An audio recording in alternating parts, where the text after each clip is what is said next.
Hey everyone, welcome! Today, we're diving into something that's a real game changer for so many people, walkers and rollators. These aren't just tools, they're your ticket to getting your freedom back and stepping out with total confidence. Honestly, picking the right one can change everything, so let's get right into it. So are you looking for just a bit more stability? A little more freedom in your day-to-day? Whether it's just getting around your house without a worry or heading out for a beautiful walk in the park, the real goal here is empowerment.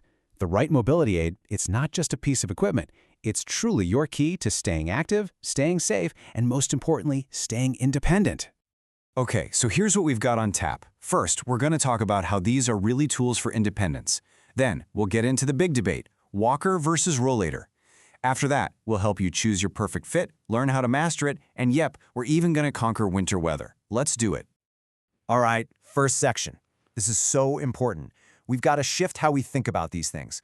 A walker or a rollator, it is not a sign of weakness. Not at all. It's a powerful tool for empowerment. Seriously, it's all about giving you the ability to live safer, more active, and more independent lives. It's about flipping the script and turning limitations into possibilities. And hey, if you're thinking about getting one, you are in very good company. Just look at this number. Nearly 30% of adults over 65 use some kind of assistive device. So yeah, it's super common. It's actually a really smart move to stay active and in control. Okay, now we get to the first big decision you've got to make. The classic question, walker or rollator? And believe me, understanding the difference here is absolutely key, because they're designed for pretty different needs. And this really breaks it down perfectly. Think of it this way. A standard walker is all about maximum support. It's your rock. It's there for ultimate stability. But a rollator, that's built for mobility. It's about moving more freely, more quickly, with a more natural walking stride. So that's the big question you have to ask yourself. What's more important for me right now, stability or mobility? And of course, it doesn't stop there. Within each of those categories, you've got choices.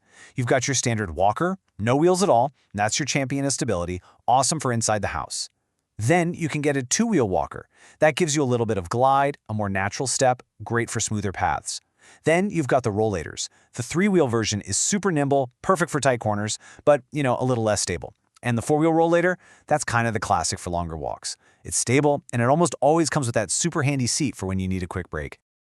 So, once you've kind of figured out if you're on Team Walker or Team Rollator, it's time to get into the nitty-gritty and find your perfect fit. We're going to look at the key features that really truly make a difference day in and day out. Now, don't worry about memorizing this whole chart. The point is to show you the kind of variety that's out there.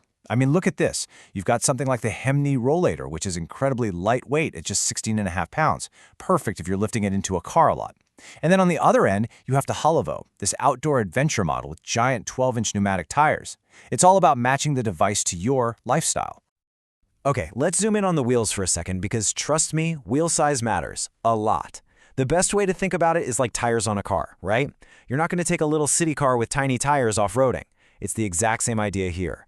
Bigger wheels are just better at handling rougher terrain, period. So here's the simple breakdown. Small wheels, say 6 to 8 inches, are your best friend for indoors. They're light, they're zippy, they let you get around furniture easily.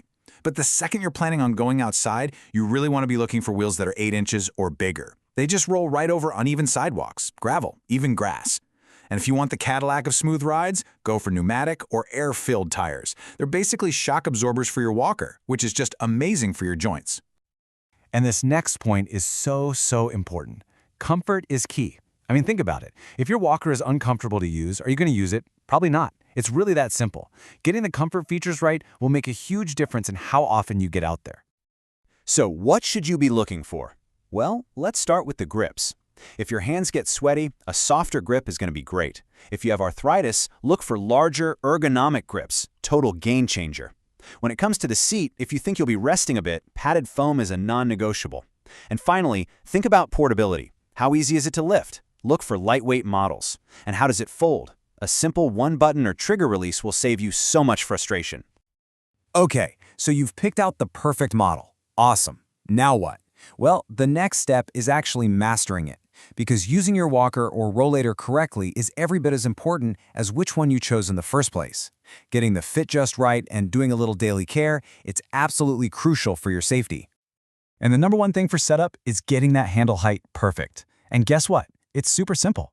All you have to do is stand up nice and straight, let your arms hang naturally at your sides, have a friend or family member measure from the floor right up to the crease in your wrist. That's it. That's the perfect height. When you grab the handles, you'll have a nice, slight bend in your elbow, about 15 degrees, which is perfect for good posture and takes all the strain off your back and shoulders. And, a tiny bit of maintenance makes a huge difference. Here's a quick checklist. If you've been outside, just give it a quick wipe down so it doesn't rust. Before you go anywhere, do a quick check to make sure the brakes and locks are working. And it's always a good idea to wipe down the handles pretty often. That's it. This little routine will keep your walker safe and in great shape for years. Okay, let's talk about something that I know can be a source of a lot of stress. Winter. I get it. Ice, snow, cold, it can make anyone want to just stay inside. But you know what? With just a little bit of preparation, winter does not have to mean you lose your independence. Let's go over some pro tips to keep you safe and active.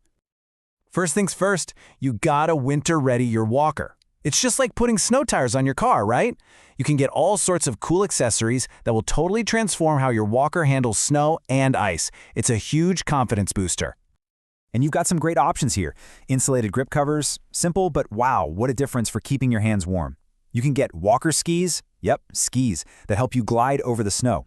There are also special tips for the legs that have these little ice grippers that pop out, giving you amazing traction. And definitely get some clip-on lights and reflective tape from when it gets dark so early. So you've winterized your walker. What's next? The other half of the equation is securing your environment.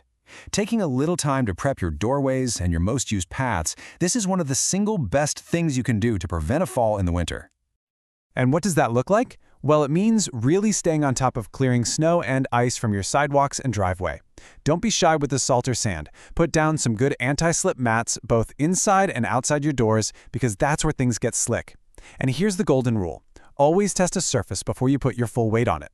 Just a little tap with your foot or the walker can tell you a lot. That little bit of caution is everything. So when you put it all together, what have we learned? That the right walker or rollator is so much more than just a piece of equipment. It really is a tool that can make your life easier, safer, and honestly, a lot more fun. It's your key to staying independent and moving with confidence. Wow, we've covered a ton of ground today, haven't we? From the big choices to the tiny details. So I'll leave you with this question. What's the next step you're going to take towards confident mobility? Maybe it's just grabbing a tape measure to check your handle height, or maybe it's hopping online to look at all-terrain wheels. Whatever it is, just know that taking that step is a move towards more freedom and more confidence. Thanks so much for joining me.